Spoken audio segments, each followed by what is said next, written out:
আসসালামু আলাইকুম এভরিওয়ান, কেমন আছেন? আশা করি ভালো আছেন। আলহামদুলিল্লাহ আমিও ভালো আছি। আজ রান্না করব হেলেমচি শাক। একদম তরতাজা শাকটা ধুয়ে পরিষ্কার করে নিয়েছি।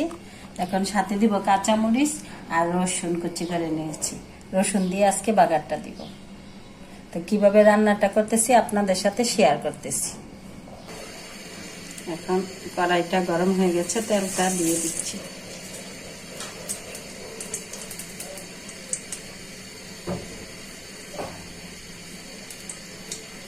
এখন তেলটা গরম হয়ে গেছে, পেঁয়াজ কুচিগুলো আর রসুন কুচিগুলো দিয়ে দিচ্ছি। রসুনটা ভালো করে ভাজা হয়ে যাবে। আমি অনেক শাক রসুন দিয়ে বাগা দিয়ে খাই, আবার অনেক শাক আছে রসুন দিয়ে দুইটাই দিই। এই শাকটা রসুনটা বাগা দিয়ে খাইলে বেশি স্বাদ লাগে, তার জন্য রসুন দিয়ে বাগা দিতেছি।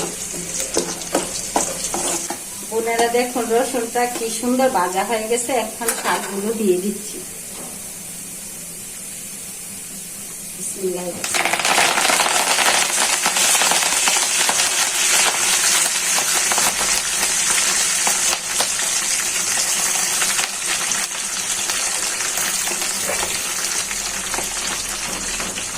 দিয়ে দিচ্ছি স্বাদ মতো লবণ।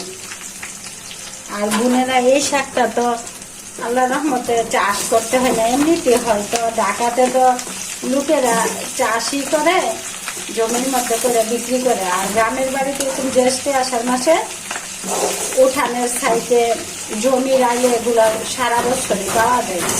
আর ওই শাকটা আবার অন্যরকম শাক, ঢাকায় অন্যরকম শাক। কিন্তু এটা আল্লাহ রহমতে গ্রামের বাড়িতে পুকুরে পাড়ে সবগুলাতে হয়ে থাকে, আর খাওয়া যায় ইচ্ছা করলে। আর ঢাকাতে তো সবকিছু কিনা খাওয়া লাগে। এখন রান্নাটা হয়ে যাক ভালো করে। এখন কাঁচামরিচ কুচিগুলো দিয়ে দিচ্ছি।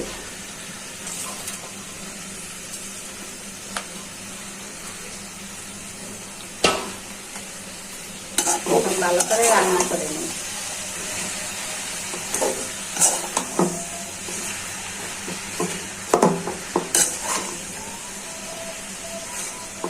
এগুলা রাখতে হবে না, এমনিতেই সিদ্ধ হয়ে যায়, ভালো করে সিদ্ধ হয়ে যায়।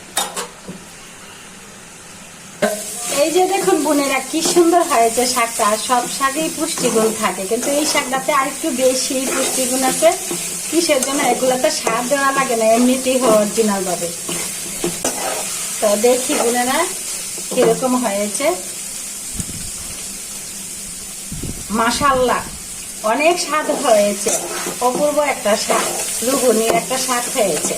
দেখুন কতগুলো শাক দিয়েছিলাম, কড়াইটা ভরে গিয়েছিল, মিশা অল্প একটু হয়ে গেছে। তবে বোনেরা ভালো থাকবেন, সুস্থ থাকবেন। আমার ভিডিওগুলো বেশি বেশি দেখবেন, লাইক করবেন, কমেন্ট করবেন, সাপোর্ট করে পাশে থাকবেন। আল্লাহ হাফেজ।